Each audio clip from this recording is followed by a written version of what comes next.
ఇక మీరు దృశ్యం సినిమాకి కూడా సినిమాటోగ్రఫర్గా చేశారు. ఈ మధ్య కాలంలో ఒక 1-2 years బ్యాక్ వచ్చింది. ఆ సినిమాకి సినిమాటోగ్రాఫర్గా చేసిన మీరు దృశ్యం 2 అంటే సీక్వెల్ వచ్చింది. దానికి ఎందుకు మీరు లేరు? అది చాలామందికి మాకు ఆశ్చర్యం కలిగించింది. అది ఒక్కోసారి ఏమవుతుందంటే అండి, ఇప్పుడు దృశ్యం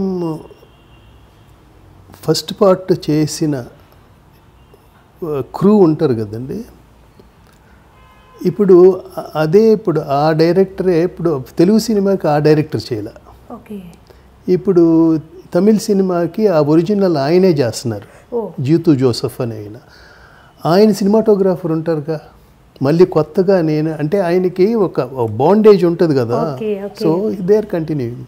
దుర్గా ఆర్ట్స్ మంచి మంచి సినిమాలను ఇచ్చింది సినీ పరిశ్రమకి. ఎందుకు దూరంగా ఉంటుంది ఇప్పుడు సినిమాలు నిర్మించడానికి?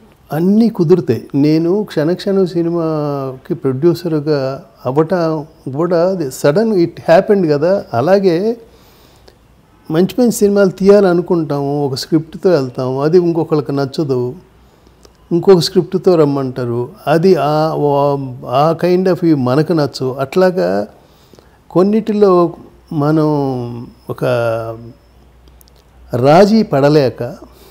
రాజమౌళి గారితో సినిమా చేస్తున్నారని ఒక టాక్ వచ్చింది, అందులో ఎంతవరకు నిజం? అవునండి, అవును.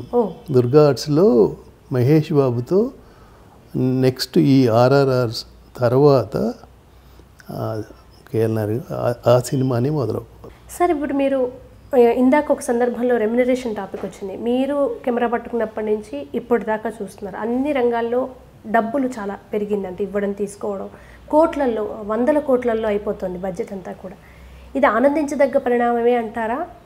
భవిష్యత్తులో ఏమైనా ఇబ్బంది ఉంటుందా దీనివల్ల? ఒకటి ఏంటంటే అండి, ఒక్కొక్క స్క్రిప్ట్కి ఒక్కొక్క ఈ పరిధి ఉంటుంది కదండి. అది డిపెండ్స్ అండి. దీనికి కొలమానం లేదు. ఇప్పుడు బెన్హార్ 10 Commandments లాంటి సినిమా ఒక 50 కోట్లలో తీయలేరా అంటే అది డిపెండ్స్.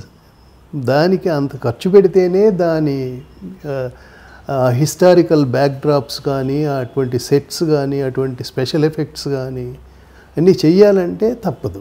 పాన్ ఇండియా వైపు తెలుగు సినిమా చాలా వేగంగా దూసుకువెళ్తుంది. మీకు ఎలా అనిపిస్తుంది పరిణామం అంతా? ఇప్పుడు ప్రతి కొత్తదనాన్ని మనం ఆస్వాదించాలండి, అది నేను నమ్ముతా. మంచిదే అండి, నథింగ్ రాంగ్.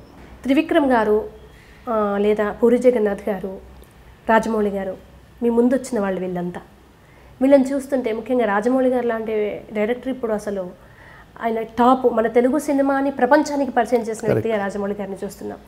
ఈ వే ఆఫ్ టేకింగ్, వాళ్ళు కొత్తవి నిర్ణయించుకుంటున్న విధానాలు చూస్తున్నప్పుడు స్టార్టింగ్లో మీరు భయపడ్డారా? ఈ నిర్ణయం ఇంత ధైర్యమైన నిర్ణయమా, ఇంత బడ్జెట్ అని భయపడ్డ సందర్భాలు ఉన్నాయా? అసలు అప్పుడు సినిమా రిలీజ్ అయ్యేంత వరకు వీటి గురించి తెలియదు అండి. సినిమా చూసిన తర్వాత మన తెలుగు ప్రజలు గర్వించదగ్గ డైరెక్టర్ దొరికాడే అని ఫీల్ అయ్యాను తప్పితే, మీరు ముందు ఈ బడ్జెట్లు వీటి గురించి నేను అసలు ఎప్పుడు వాటి గురించి తర్వాత చూసిన తర్వాత ఎంత ఉంటుంది, ఎంత గొప్పగా తీశారు అని. సినిమాటోగ్రఫర్గా ఉన్నప్పుడు రకరకాలుగా ఉంటాయి. ఒకటేమో లవ్ స్టోరీ ఉంటుంది, ఒకటేమో ఫైటింగ్ ఉంటుంది, ఒకటేమో కొంచెం మీరు అన్న ఫ్యామిలీ డ్రామా ఉంటుంది. ప్రొడ్యూసర్గా, డైరెక్టర్గా మీకు ఎటువంటి తరహా చిత్రాలు ఇష్టం? అదే అండి, ఎన్ని హ్యూమన్ వాల్యూస్ ఉండే ఏ సినిమా అయినా ఇష్టమేనండి నాకు. అది ఎటువంటిదైనా పర్వాలేదు. మీరు ఇందాకన్నా ఎమోషన్స్, వాల్యూస్ అవి మాత్రం బేస్ అది ఉండాలి. కరోనా టైంలో థియేటర్స్ నుంచి ఓటీటీకి మారింది. అంటే సినిమా తన ప్రయాణాన్ని, తన నడకను మార్చుకుంటూ ప్రవహిస్తున్న నదిలాగా ఉంది. ఇప్పుడు ఓటీటీ వైపు మళ్ళింది. సినిమా వాళ్ళకి ఓటీటీ ఎంతవరకు లాభదాయకం? ఇది ఇలాగే కంటిన్యూ అయితే ఏమైనా నష్టపోయే అవకాశం ఉందా ఓటీటీపై? ఏమీ లేదండి, ఏమీ లేదు. సినీ రంగంలో పనిచేసే వర్కర్స్కి కానీ వీళ్ళకి కానీ అందరికీ పని దొరుకుతుంది. అన్ని రకాలుగాను చిన్న నిర్మాతలు, అంత పెద్ద బడ్జెట్స్తో తీయలేనటువంటి వాళ్ళు ఇట్లాంటి మంచి మంచి చిన్న చిన్న స్క్రిప్ట్లు, ట్రూ స్టోరీస్ లాంటివి ఎటువంటి తీయొచ్చు. అన్ని రకాలుగాను మంచిదేనని నా ఉద్దేశం అండి. ఓటీటీలో కానీ, తర్వాత వెబ్ సిరీస్లు అని కానివ్వండి, ఇన్ని బ్రాంచెస్ వచ్చినాయి కదండి. ప్రతిదీ మంచి కోసమే అని నా ఉద్దేశం. సార్, ఇప్పుడు పూరి కనెక్ట్స్ కానివ్వండి, గుణశేఖర్ గారు కానివ్వండి, కొత్త వాళ్ళకి అవకాశాలు ఎక్కువగా ఇస్తూ రకరకాల అంటే కథల కార్ఖానాలు పెడుతున్నారు వాళ్ళు, దాని నుంచి సెలెక్ట్ చేసుకోవచ్చు.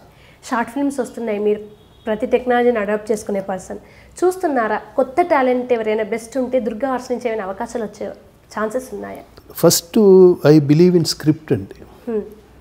అటువంటి స్క్రిప్ట్కి ఎవరు రైట్గా కావాలనుకుంటామో ఆల్వేస్ నేను తప్పకుండా నాకు కొత్త వాళ్ళతో చేయకూడదు.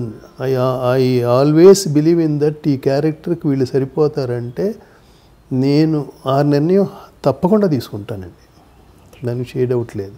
లియో ఎంటర్టైన్మెంట్ ఈ ఛానల్ని ప్లీజ్ సబ్స్క్రైబ్ చేయండి, షేర్ చేయండి, లైక్ చేయండి. Please subscribe to Leo Entertainment. Please subscribe to Leo Entertainment YouTube channel. Subscribe Leo Entertainment channel. Leo Entertainment. Please subscribe this channel. Hi, నేను ఆనంద్ రంగానే. Please subscribe to Leo entertainment. ఇలాంటి interesting videos కోసం తప్పకుండా మా ఛానల్ని subscribe చేయండి.